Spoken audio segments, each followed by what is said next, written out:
wherever you are and whatever time you're listening to this. Good morning, good afternoon, and good evening. This here is the Market Color Podcast, where we keep you posted on the latest developments in the financial markets with a view to helping you make informed investment decisions. And we do that by first giving you a broad overview of the global markets so as to give you a big picture perspective of the global economy. This is then followed by the Kenyan segment, where we review the performance of the domestic markets with a view to covering all the major asset classes. And finally, we wrap up the podcast by addressing the topical issue for that week so as to bring you up to speed with the latest financial headlines. Ladies and gentlemen, this here is episode number 174, and in this episode we are reviewing the performance of the financial markets during the 34th week of 2025, and that is from Monday the 18th to Friday the 22nd of August. And without further ado, this is your host Jamuhuri, and together let's dive right in.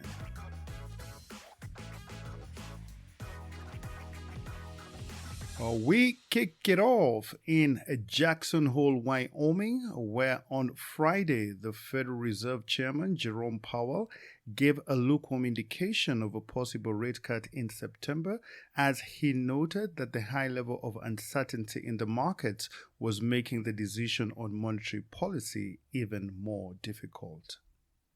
In his much-anticipated speech at the Federal Reserve's annual conclave in Jackson Hole, Wyoming, the chairman said that sweeping changes in tax, trade, and immigration policies were driving up the level of uncertainty, and this was causing the balance of risks to shift between the Fed's dual mandate of achieving full employment and maintaining stable prices. The chairman noted that whilst the labor market and the economy remained resilient, the downside risk to growth was rising as the ongoing implementation of tariffs could lead to higher inflation and push the U.S. economy into stagflation.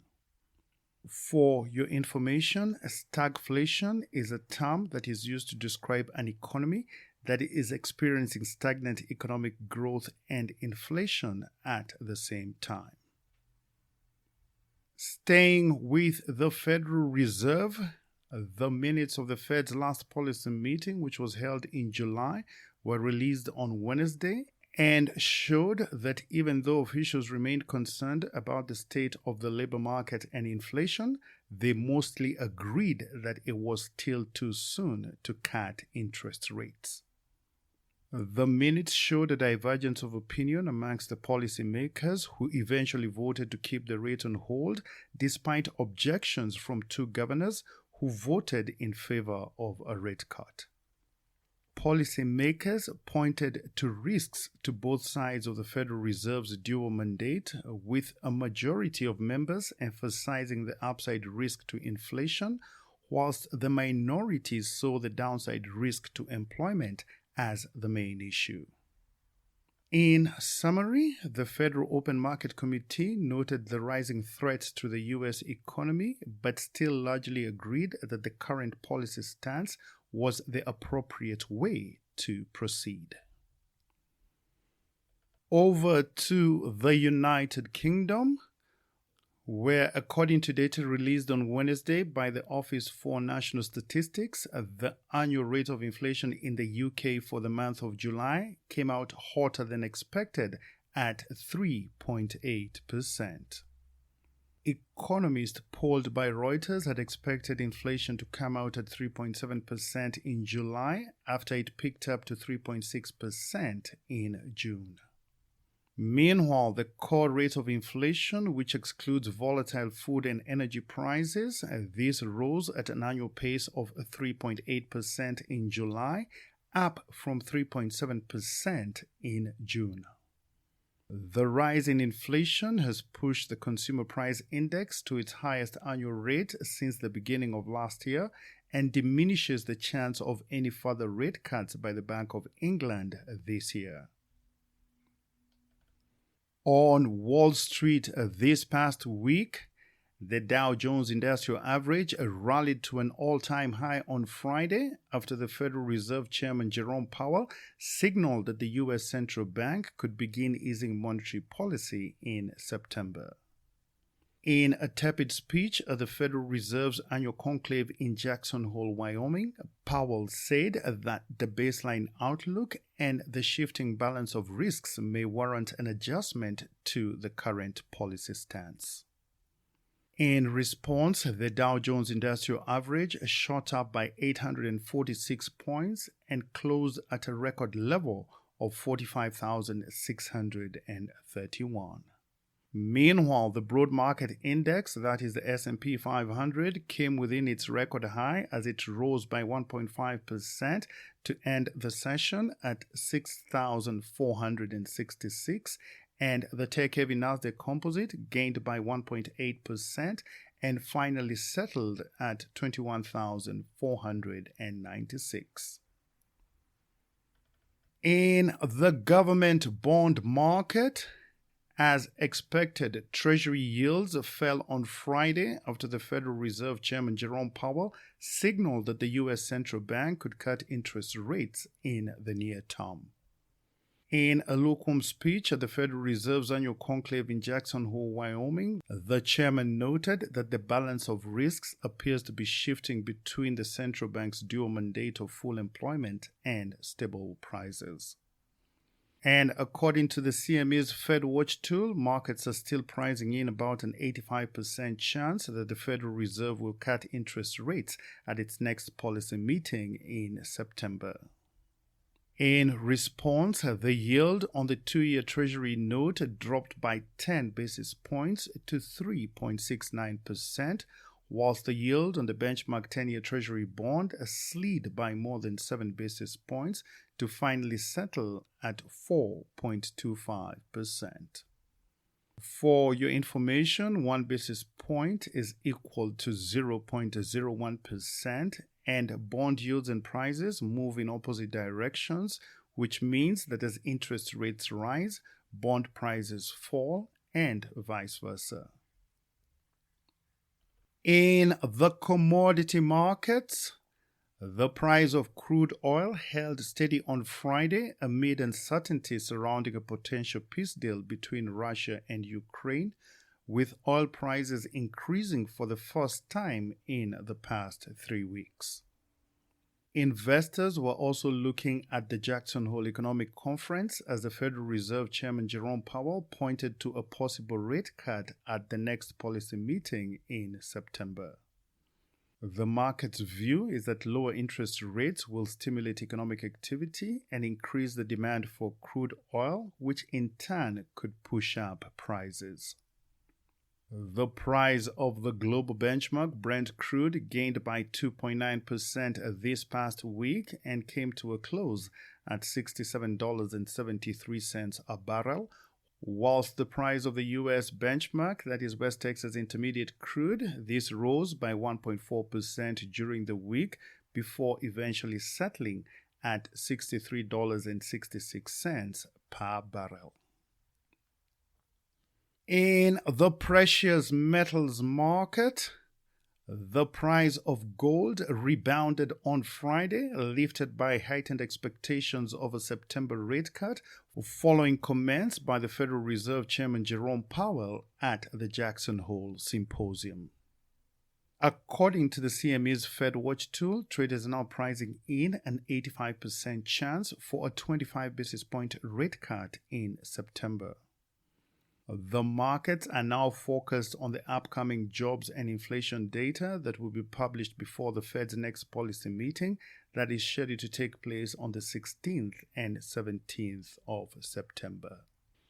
The inflows into gold has pushed the price of bullion to a string of record highs this year, and according to data from the World Gold Council, exchange-traded funds that track the price of gold saw inflows of $3.2 billion in the month of July. Gold is considered as the ultimate safe haven asset and is traditionally viewed as a hedge against inflation and economic uncertainty, and tends to perform better in a low interest rate environment since it doesn't provide a regular coupon like a bond. In response, the price of spot gold was up by 1% for the day and came to a close at $3,373 per ounce. In the cryptocurrency market, Bitcoin spiked to $117,000 on Friday after the Federal Reserve Chairman Jerome Powell hinted that the U.S. Central Bank would cut interest rates at its next policy meeting. That hint alone caused market sentiment to immediately shift to risk on, with crypto and other risk assets rising sharply as investors rebalanced their portfolios. For your information, risk on describes the market sentiment where investors are optimistic and seek higher returns by investing in riskier assets like stocks, commodities, and cryptocurrencies. Ether, which is the second largest cryptocurrency, surged by 15% late on Friday, rising as high as $4,885, whilst Bitcoin rose by 4% to just above $117,000 before correcting slightly to settle at around $114,000 per coin.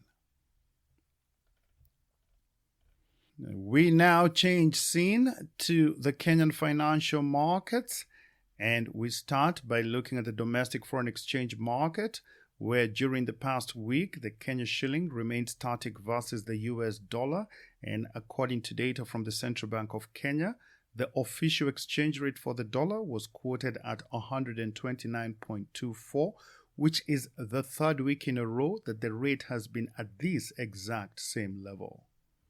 Meanwhile, the sterling pound was priced at 173.87 and the euro was valued at 150.52. And on the regional front, one Kenya shilling was changing hands for 27.58 Ugandan shillings and 19.38 Tanzanian shillings, and to the Rwandese franc, it was posted at 11.21. Even though the central bank operates a freely floating exchange rate policy, the dollar shilling has been stuck at around 129 shillings over the past 2 years and now appears to be operating like a fixed exchange rate. Given this previous price action and barring any external shocks to the domestic economy, we expect the shilling to remain range-bound in the short term. However, in the longer term, the outlook for the Kenya shilling remains negative, and this is evidenced by the country's excessive national debt, which now stands at about 70% of the country's gross domestic product and consumes about 60% of total tax revenues. On foreign exchange reserves, during the past week, Kenya's usable foreign exchange reserves declined by $75 million for a grand total of $11.03 billion, which is equivalent to 4.8 months of import cover. This level of reserves is in line with the central bank's statutory requirement to endeavor to maintain at least 4 months of import cover.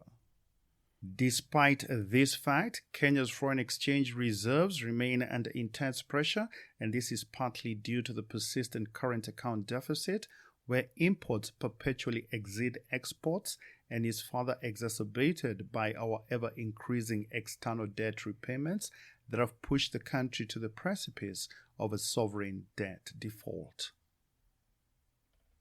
In the money markets, During the past week, the interbank market remained sufficiently liquid and was also supported by the central bank through open market operations.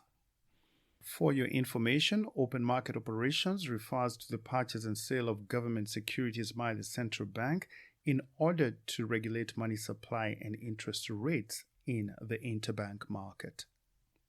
The average interbank rate, which is the rate that banks use to lend to each other, mainly on an overnight basis, this was stable at 9.47% and was in line with the revised central bank rate at 9.50%. Meanwhile, the excess reserves held by commercial banks in relation to the cash reserve ratio of 3.25%, this stood at 30.4 billion shillings. For your information, the cash reserve ratio is a statutory requirement that specifies the percentage of total customer deposits that commercial banks are required to hold with the central bank for liquidity management. In the government securities market, the weekly Treasury bill auction was held on Thursday, the 21st of August, and the central bank received bids totaling to 27.2 billion shillings against an advertised amount of 24 billion shillings, representing a performance rate of about 113%. The central bank ended up accepting 24.2 billion shillings, and the results of the auction were as follows. The 91-day rate dipped by 1 basis point to 8% flat, whilst the 182-day rate declined by 4.8 basis points to settle at 8.07%, and the 364-day rate was just a tad bit lower at a weighted average rate of 9.57%. In the primary bond market, the Central Bank of Kenya announced a top sale for the August bond issue, in which it was looking to raise an additional 50 billion shillings from the two reopened infrastructure bonds. The auction for the top sale was held on Wednesday, the 20th of August, and the central bank ended up receiving another astronomical amount of 207 billion shillings against an advertised amount of 50 billion shillings, representing a performance rate of about 415%. The central bank ended up accepting 179 billion shillings, and the results of the auction were as follows.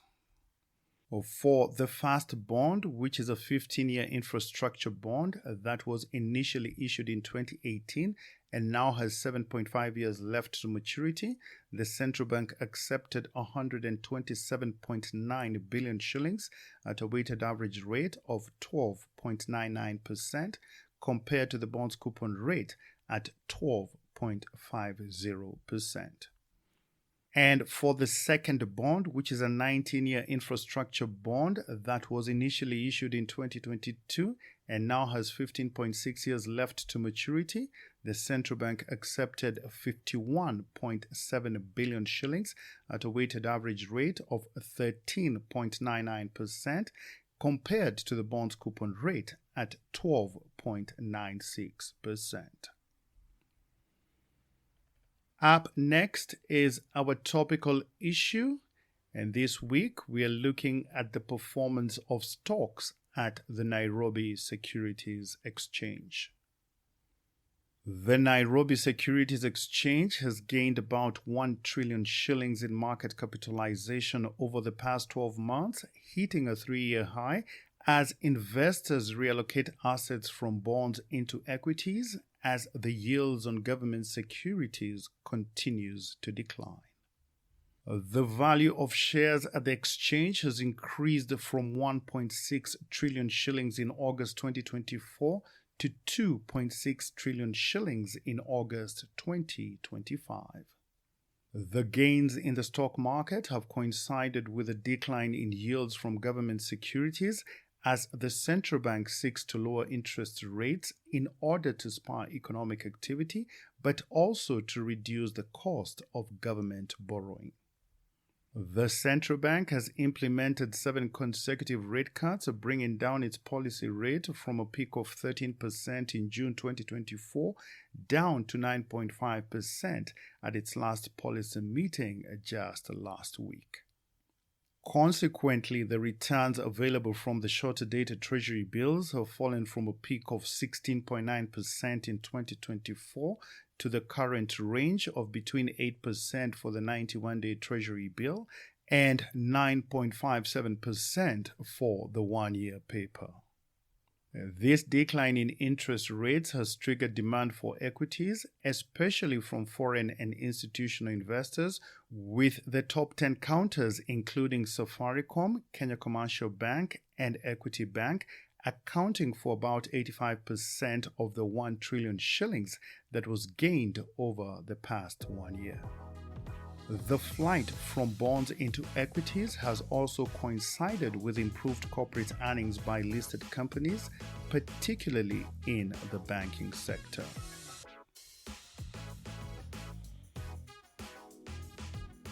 And on that note, we come to the end of this week's podcast. Thank you for listening to the Market Color podcast, and I hope that you found it to be useful and informative. And if that is the case, please share it with your family and friends and help to keep them informed of the latest developments in the financial markets.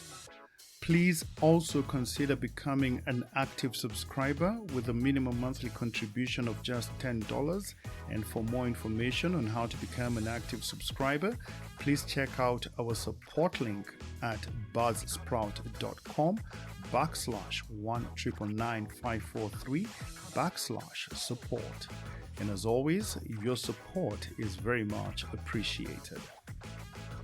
And for your information, the Market Color podcast is hosted by Buzzsprout and is also available on all the major hosting directories, that is Apple Podcast, Spotify, and Amazon Music. And if you have any ideas or feedback on how we can improve this podcast, please feel free to reach me on the following email address, that is jamuhuri@gmail.com. Jamhuri spelled Jamuhuri. Once again, thank you for your continued support, and I look forward to interacting with you again next week. And in the meantime, please do have yourself a blessed and fantastic week ahead. And remember, you can't change the direction of the wind, but you can adjust your sails in order to always reach your destination. That is a quote by Jimmy Dean. Think about it. Thank you, and God bless.